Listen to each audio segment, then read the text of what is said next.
Salam hörmətli abituriyentlər, bu gördüyünüz şəxs məşhur Nadir Şahdır. Süni intellektlə onun necə görünə biləcəyini portret əsasında müəyyənləşdirdik. Sizin üçün də bəlkə maraqlı olar. Nadirin yaratdığı imperiya, yəni bir ömürlük imperiya haqqında danışacağıq.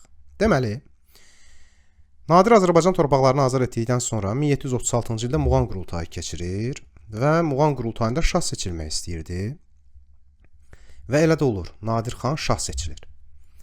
Lakin onun şah seçilməsinə qarşı çıxan adamlar var idi. Məsələn, Qarabağ feodalları, 24-lər, Kəbirli, 32-lər, Cavanşir və s. Çolanı, bu kimi tayfalar Nadirin şah seçilməsinə qarşı çıxır. Nadir də təbii ki, öz üsulları ilə onları sərt şəkildə cəzalandırır. Bu, gələcəkdə Azərbaycan tarixi üçün ağırlı nəticələr verəcək. Necə cəzalandırır onun şah seçilməsinə qarşı çıxanları? Bir qismini həbs etdirir, bir qismini Xorasana sürgün eləyir. Qarabağ bəylərbəyliyinə aid olan Qazax, Borçalı, Şəmşəddili, Gürcü hakimliyinin tabeliyinə verir. Gürcü hakimliyi Nadirdən asılı idi ona görə. Məlikliklər bəylərbəyliyin, Qarabağ bəylərbəyliyinin tabeliyindən çıxarılır və şah idarəsinə verilir. İndi artıq onlar Qarabağa yox, birbaşa şaha tabe idilər. Bu da gələcəkdə onların Nadirin ölümündən sonra müstəqilləşmək istəməyinə səbəb olacaq ki, Pənahəli xanın dövründə, İbrahim Xəlil xanın dövründə məliklərlə mübarizəni biz görəcəyik. Nadirin tədbirləri var. Dövlət quruculuğu sahəsində hansı tədbirləri görür? Baş vəzir və sədr əzəm vəzifələrini ləğv eləyir. Ən sadiq adamlarını əsas dövlət vəzifələrinə qoyur. Hakimlərə nəzarət üçün yanlarına xüsusi naiblər təyin eləyir. Xorasan idarəsini oğlu Rıza Quluxana tapşırır. İnzibati islahatlara əsasən Məşhəd şəhəri dövlətin paytaxtı olur. Ölkə 3 bəylərbəyliyə bölünür. Məşhəd, Təbriz və Şiraz. Səfəvilər dövründə mövcud olan 4 bəylərbəylik təbii ki, ləğv edilir. Mərkəzi Təbriz olan Azərbaycan bəylərbəyliyi yaradılır. Yəni bu Təbriz Azərbaycan bəylərbəyliyinin mərkəzi idi. Şah Abbasdan oxşardır. Vergi sahəsində ədalətli və aydın vəzifə bölgüsü aparılır. Vergi sistemində və verginin yığılmasında nizam-intizam yaradılır. Ruhanilərin var dövləti, əmlakı, dövlət xəzinəsinin xeyrinə müsadirə edilir. Əldə edilən gəlirlər əsasən ordunun saxlanmasına sərf edilirdi. Hərbi sahədə Nadirin yeniliyi o idi ki, rəiyyət, kəndlər hərbi qulluğa çağırılırdı. Bu, əlbəttə, kəndlərin vəziyyətini pisləşdirirdi. Kəndlinin bir tərəfdən Nadir vergiləri artırıb, Nadirə qarşı üsyanların baş verməsinin səbəbi vergilərin ağırlığı idi həm də. Digər tərəfdən də kəndlini orduya aparır. Yəni, sən həm orduya aparırsan kəndlini, həm də deyirsən vergi ver. O da deyir ki, mən torpaq əkə bilməmişəm də, səfərdə olmuşuq. Deyirsən, dəxli yoxdur, vergini ver. Təbii ki, bu da üsyanlara səbəb olur. Ordunu hərbi qulluğa çağırır. Ordunun böyük hissəsini kəndlilər təşkil edirdi. Əsas hissəsini isə süvarilər təşkil edirdi. Yəni, böyük hissəsi, yəni say çoxluğu kəndlilərə məxsus idi, amma zərbəni vuran süvarilər idi.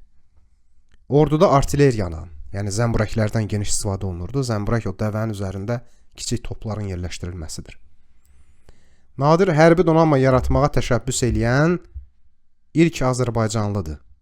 Amma bu elə təşəbbüs kimi də qalır. Osmanlı dövləti ilə müharibə səbəbindən Xəzər dənizində və İran körfəzində hərbi donanma yaratmaq mümkün olmur. Nadirə qarşı üsyanlar olurdu. 1734-cü il Şamaxıda, 1738-ci il Carbalakəndə üsyanlar baş verir. Carbalakən üsyanı zamanı Nadirin qardaşını da öldürürlər. Sonra Nadir qayıdır, Mərkəzi Asiya və Hindistanın fəthindən sonra üsyanı amansızlıqla yatırır. 1743-cü ildə 1-ci Sanmirzə, 2-ci Sanmirzə üsyanları baş verir. Bu 1-ci və 2-ci Sanmirzə və 3-cü Sanmirzə 47-ci ildə. Bunlar yalancı adamlar idi. Yəni yalandan durub deyirdilər ki, biz Səfəvi şəhzadəsi, Nadir axı Səfəvləri qırmışdı bütün, heç kəsi saxlamamışdı. Bunlar yalandan çıxıb deyirlər ki, mən sağam, mən Sanmirzəyəm. Sanmirzə də kim olub? Təhmasibin oğlu olub. Üzr istəyirəm, Şah Sultan Hüseynin oğlu olub, Təhmasibin qardaşı olub. Onlar yalandan deyirlər ki, birinci Sami Mirzə çıxdı dedi ki, Sami Mirzə mənəm. Məlum oldu ki, yalan deyir. İkinci Sami Mirzə çıxdı dedi mənəm, məlum oldu ki, yalan deyir. Üçüncü Sami Mirzə çıxdı dedi mənəm, məlum oldu yalan deyir. Üçünün də üsyanı yatırılır. Amma bunlara inananlar var idi.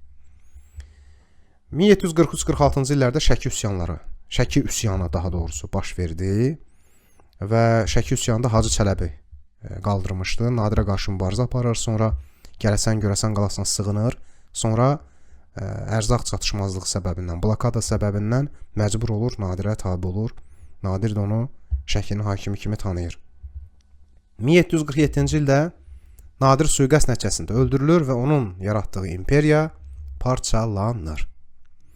Bizim diqqət etməli olduğumuz şeylər nədir? Birincisi, bu 1734-cü ildə Şamaxıdakı Nadirə qarşı üsyan, bu Nadir şaha yox, Nadir xana aiddir. Çünki Nadir axı 1736-cı ildə şah olur. Şamaxı üsyanı Nadir şaha aid deyil. Nadir xana aiddir. Bu şeylərə diqqət etməliyik.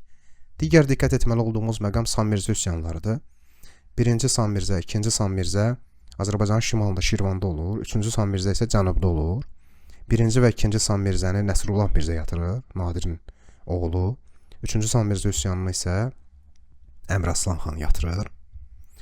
Dövlətin süqutu aparan səbəblər təbii ki, aramsız müharibələr, iqtisadi vəziyyətin ağırlığı, sosial ziddiyyətlər, vergilərin ağırlığı, fasiləsiz üsyanlar, Əfşarlar dövlətinin başlıca səbəbi idi ki, Nadir də öləndən sonra dövlət parçalanır və Azərbaycan ərazisində xanlıqlar dövrü başlayır.